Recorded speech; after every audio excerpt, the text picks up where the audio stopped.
Hello again and welcome back to our course on Project 2019 Advanced.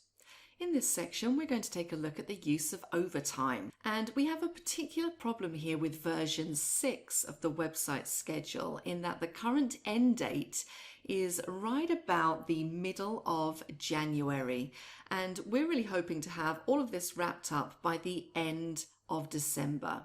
So what we're looking at is some way of getting back some of the time that we seem to have lost here. Now, what we've identified is that potentially we could save some time on the testing task that I have highlighted just here.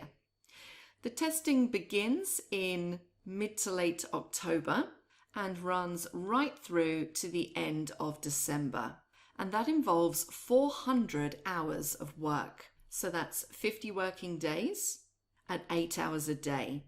And we have 3 different resources working on it. Now, none of these resources are working on it full time, but they do have other commitments on other projects. So what we're looking at here as one option for winning back some time is to get those resources to do overtime work on this task.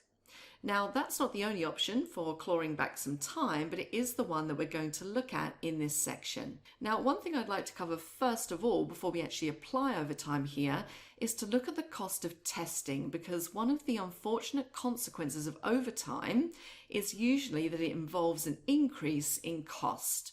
So let's add another column, and we're going to look at cost here. And again, against the testing task, 50 days, 400 hours, the total cost is $20,500. So let's now take a look at how we might use overtime here. Now I'm going to jump up to the Task tab and I'm going to click on the Details button, which you'll find in the Properties group. And that will just display the details for the task that I currently have selected. And you can see here, it says I've selected the task named Testing. And I can see in the table below all of the resources currently assigned to that task, the units and the work. So you can see here that we have 100 hours assigned to Northern Farm Foods, 100 hours assigned to Deborah Ashby, and 200 hours assigned to Bakersfield Associates. And those are in the units 0.25, 0.25 and 0.5.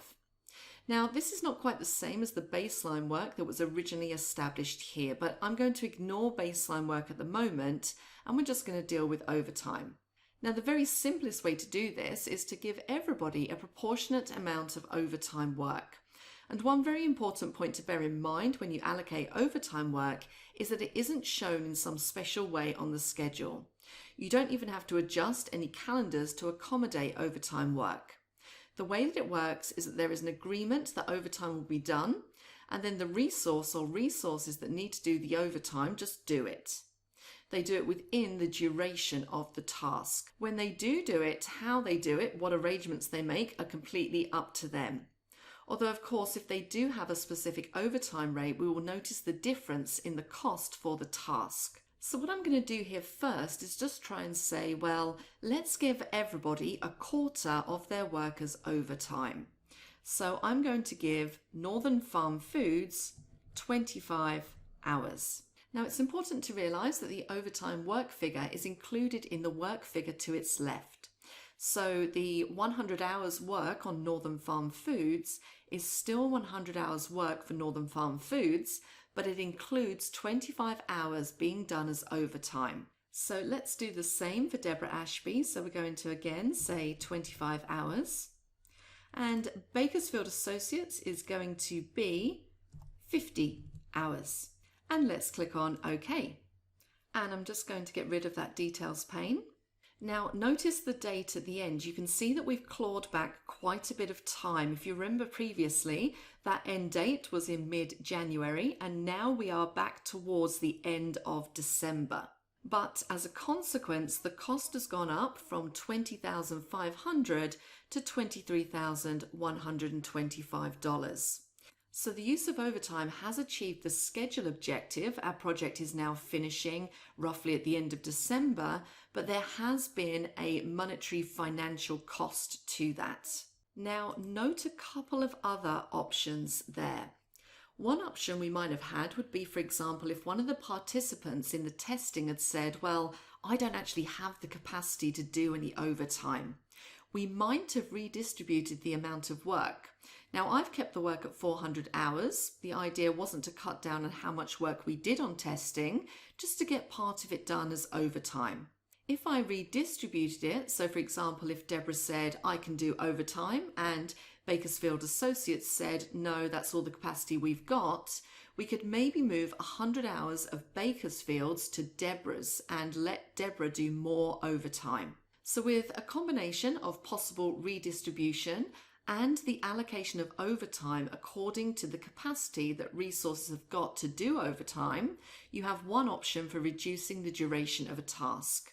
Now, although we're primarily here looking at issues related to cost, and in this case how the use of overtime has increased cost in order to shorten a task, another way you might deal with this specific problem might be, for example, to give the testing task a task calendar.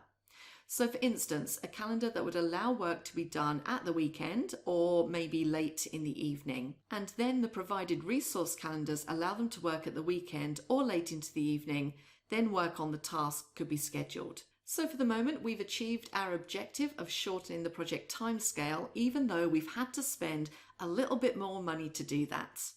That's it for this section. I will see you in the next one.